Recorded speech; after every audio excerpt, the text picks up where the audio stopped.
Hello, everyone. Welcome back to our Essential Education YouTube channel here. I'm Jen Denton. I get the opportunity to be the student success coach here at Essential Ed and the opportunity to meet with you every week right here on this channel to talk about a lot of different topics, a lot of different areas of concern or question regarding getting your high school equivalency credential, maybe preparing for college after getting your high school equivalency credential, and then moving on and getting a great new job. Those of us that get together here talk about anything from specific subjects of interest and test readiness to just general motivation and what we want to do with our lives and what purposes we might want to fulfill.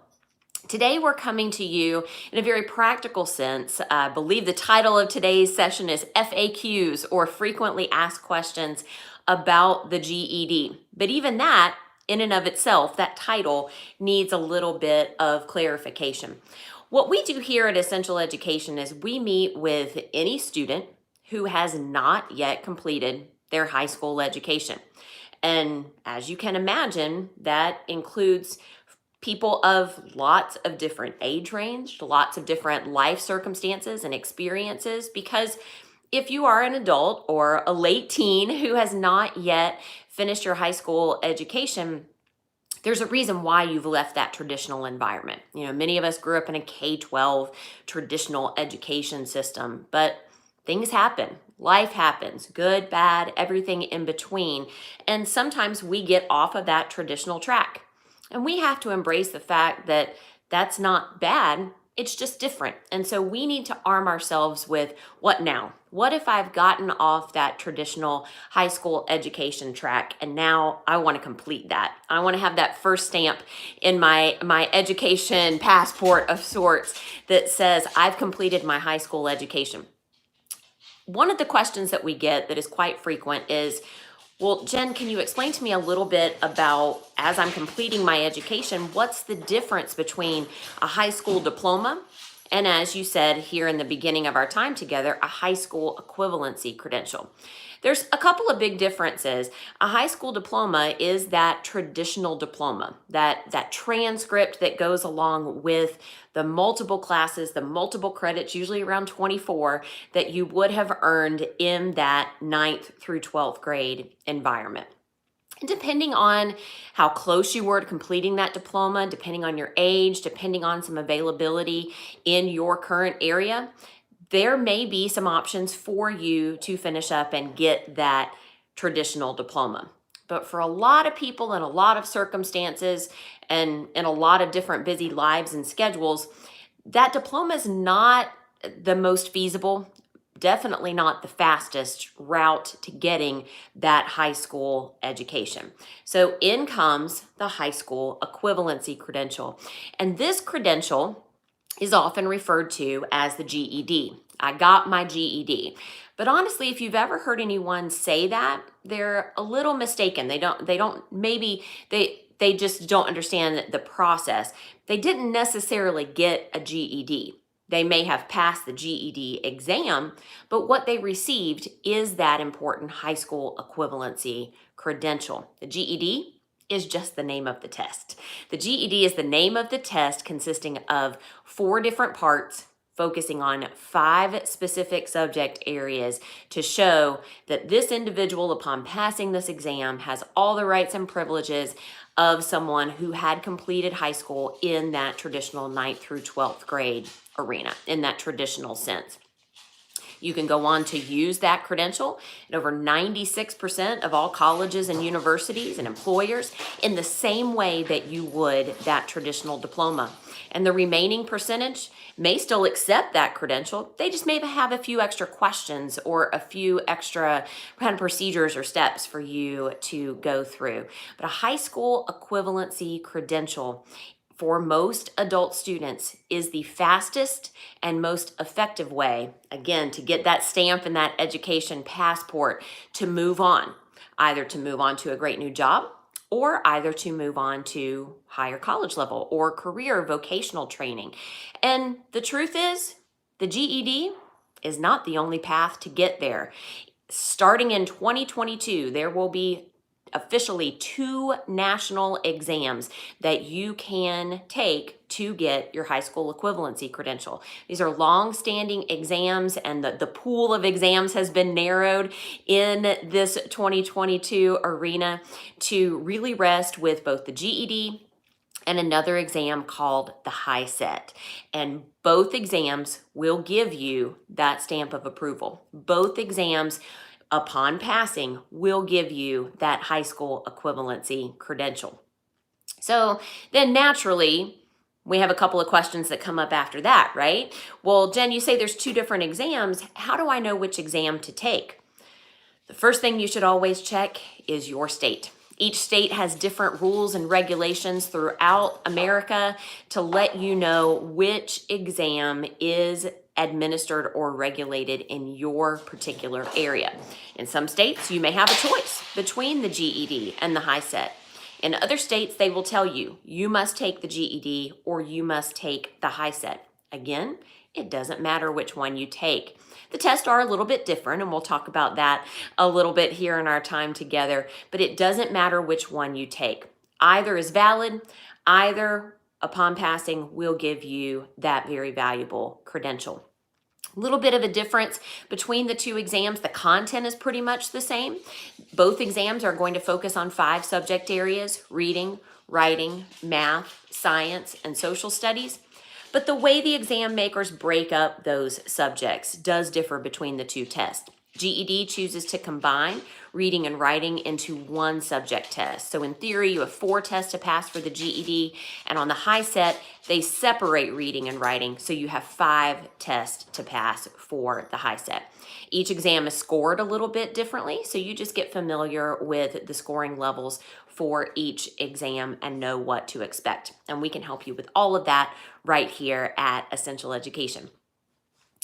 Then common follow-up question to tell me a little bit more about the GED and the high set is, well, what's on the test? You mentioned those 5 different subjects. Do I have to know everything that I would have learned about reading, writing, math, science, and social studies in 9th through 12th grade in 1 exam? I just can't do it. It's just too much. Well, guess what? The test is not as difficult as you might think. The test makers are more concerned with your ability to read and reason in those 5 areas versus your content knowledge. What does that mean? They want you to be able to read about science, to read about social studies. In other words, to get the big ideas, yes, prepare and have a general understanding of different time periods, different scientific theories, and math, some basic understanding of key math concepts. But the main goal of the test makers is not to test you on teeny tiny little minute or little detailed subject matter to try to trick you. They actually try to help you. They give you lots of test maker helps along the way. We can help to point you to those. And they want to see you interact with material. What do I mean by that? They want to see if you can read passages, read about a subject, maybe look at a graph or a chart that gives you visual data, and then answer questions about what you just read. In general, strong readers do very well on these exams because the exam skills that are tested for reading, your ability to look at information and find out the who, what, when, where, and why, and then ask questions or answer questions about that is really the key to all 5 of those subjects.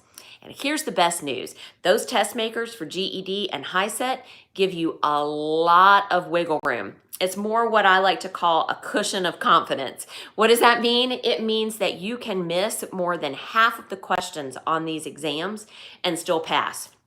On the GED, you only have to get 45% of the questions correct. That means if you have 50 questions on an individual subject test, you can miss 27 of them and still pass. You only have to get 23 correct. Now, the high set, you only have to get 40% of the questions correct. So you can miss a big bulk of the test. Now, does that mean that I'm saying you shouldn't study and that you shouldn't prepare? Absolutely not. It just means, yes, prepare. Yes, get those big ideas. Yes, get your test taking and your problem skills down. But if you get to a question on the test and you say, you know what? I studied, I just don't know the right answer. I put my test taking tips and tools to work. I'm just going to make a great educated guess and move on. You can do so with confidence, knowing that you don't have to get everything correct and you can still pass these exams. So, then the next logical follow-up question is, well, Jen, how do I pass? How do I get ready? And we have a statement here that we stand by 100%, and that is this: the best way to pass is to prepare to pass. And that means partnering with and joining with a program or a service or a suite of resources here at Essential Education that can help you get all of the things that you need to know for the exams, not just the content, but the way in which the test makers will ask the questions, because they do differ a little bit between the GED and the HiSET. GED has long been computerized, so they're going to ask questions in a lot of different ways with a lot of different question variety. HiSET, more cut and dry. You're going to have almost entirely multiple choice questions with the exception of that essay. Nobody gets out of the essay. And here at Essential Education, we will give you that test specific preparation. All of our programs and services are given the stamp of approval by both GED and HiSET, and we will get you ready for the test. So when anybody asks how to pass, make sure that you're partnered with a preparation product that cares about your test readiness, not just giving you the subject matter, but giving you that full preparation of knowing what to expect on the test, knowing what those questions will look like, and giving you the know-how about the full process, because the process itself can be a little confusing. Hopefully, we've cleared up a little bit of that here today, talking about the difference between a diploma and a credential, talking about the difference between the exams, talking about the aspects of the test. And a little bit later, as we close our time together, we'll break down those steps into a little bit more, some key details that you can really wrap your mind around.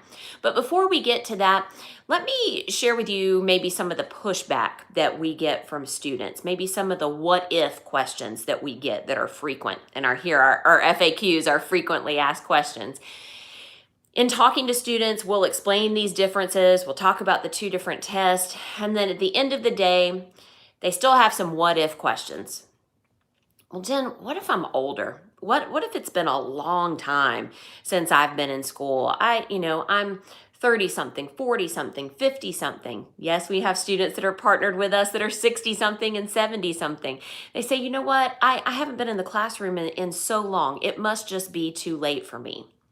It is never too late to go after your goals and dreams. There's no such thing as time, just what you do with that time. And there are no age limits to take these exams. So the steps are the same for you. You just prepare in the same way that you would at any other age or any other life stage. And you're not behind the eight ball. You're not behind the game, because these tests are built on reading and reasoning. And older stages of life have done a lot of critical thinking along the way. So those same life skills just need to be applied in a test-taking format, and we can help you do that. There's no age limit for testing, and we have seen many people who would call themselves older do just what they need to do to get that stamp in their education passport and move on. Another pushback or another what if question that we get is, Jen, I struggled in that traditional environment because I have a learning difference. I may have been diagnosed with a learning disability. And there are a couple things I'll point you to. First, in that preparation part, you want to make sure that you're partnered with an educational program that addresses many different types of learning needs, that addresses many types of learning styles, has closed captioning and transcript offerings in its digital format, and has scannable and readable workbooks as a complement to that program. Guess what? We have that at Essential Education. We have a whole team of instructional designers who are very well versed in multiple learning styles, visual, auditory, hands-on, and different specific learning differences and learning needs. And we have built in many of those things into our digital interactive programs and our supplementary written resources. So make sure that you get a preparation program or product that meets those needs. And then the second thing to know about learning differences and testing is that the test makers want to meet you where they are. There's this fancy education word called accommodations, and it's the test maker language that says we want to accommodate, we want to come alongside, we want to support that learning difference. So if you have a specific diagnosis, ADD, ADHD, dysgraphia, dyslexia, any time of LD, a learning disability, a learning difference that you are concerned will affect that testing environment, let the test makers know. GED at GED.com and HiSET at HiSET.org both have special sections on their website specific to accommodations, and you need to apply for those accommodations. They want to give them to you. They want to help you. But you do need to apply in advance. You simply cannot sign up and then come and show up to the test center test day and say, hey, I have this learning difference, I want to apply for an accommodation. It doesn't work that way. So you need to know in advance that you need to apply for these accommodations long before you go in and schedule your exam and take the test. They want to help you, so take advantage of those opportunities. It can be anything from extra test time to a solo testing environment to a reformatted exam. So go ahead and ask the questions that you need to ask there. Another area of pushback that we get from adult students is, look, Jen, I just don't have time for this. I'm busy. I have 1, 2 jobs. I have family and friends and lots of obligations. I have lots of people that I'm caring for and different people that need me. They rely on me. I don't see how I'm going to prepare for this exam in the midst of all of these things that I'm already doing. Just take it one step at a time and choose a preparation program that fits your life and schedule, that's realistic, that allows you to set small, measurable goals, that fast tracks your learning. And again, Essential Education can help with that because we have a mobile-friendly, completely online content that's available 24 hours a day, 7 days a week, wherever you have an internet connection. You can hop in and study whenever it works for you. And we even have extra tools through free live coaching sessions and your digital homeroom that will allow you opportunities to set and monitor your goals and push back and look at your schedule and look at your calendar and find those open areas of opportunity. I bet that if you learn how to prioritize your time, you have a lot more time than you think you do. You may not have big 2-3 hour sections, and that's okay. Not many of us do. That's why this program works so well, because if you have a half hour here, a half hour there, you can knock out a couple of different lessons and take 2 more steps, 1 more step even toward your study goals. We like to say even 15 minutes a day makes a difference. So if this is important to you, if this is a goal or a dream that's been sticking with you for a long time, and dare I say, if this is something you've been thinking about, you found us here because you Googled how to get your GED and this video popped up. If it's on your mind now, if it was on your mind 6 months ago, if it was on your mind a year ago, it's still there for a reason. So take that first step. We know it can be scary, but we are here for you. We're here to answer your questions. And as promised, we're here to break down those steps. So if you say, well, Jen, it seems like there's a lot of different details in this process. There can be, and there's little things that you'll have to check off along the way. But getting your high school equivalency credential really boils down to 2 things: preparing for and passing 1 test. Sure, the test has different parts, and we'll help you figure that out. But that's the basic process: preparing for and passing 1 test. You can do that. You can do hard things. You are a hardworking, capable individual. You can do hard things. School may not have worked out in the past. That traditional education may not have worked out the way that you wanted it to or the way that you thought it was going to work out. But that doesn't count you out. That doesn't mean that getting your high school education is something that has come and gone. No matter your age, no matter your stage in life, no matter your individual giftings and your individual struggles, this is something that you can accomplish. As we often say here at Essential Education, you can do this and we can help. We can help you with that preparation part. And we can help you with things like what we've tried to do here today, answer your questions so that you have full preparation and you really, really understand the whole process. And we have a team of student advisors who want to answer your continued questions. Maybe our frequently asked questions have spurred on some personal questions. Well, what about this? How does that work for me in this situation? And we have a team of advisors ready to help you. We have some information in our profile section right here on the channel that you can check out, and I'll give you the number right now. If you call 1-800-460-8150, that's 1-800-460-8150. Right now, you can pick up the phone and there will be a team of advisors there to help you, to talk to you about all your options and what it looks like for you to complete that high school education and get that credential in hand. If you'd like to learn more online, you can just visit us at essentialed.com/students, and you'll be able to find all of this information and so much more about how we can partner with you for life change. So let's review a little bit of what we've covered today. Frequently asked questions about the GED. Well, it's not really the GED, is it, right? The GED is the name of the test. There are 2 tests nationwide in 2022, GED and HiSET. Passing either one will give you that high school equivalency credential that gives you the rights and privileges of a high school graduate.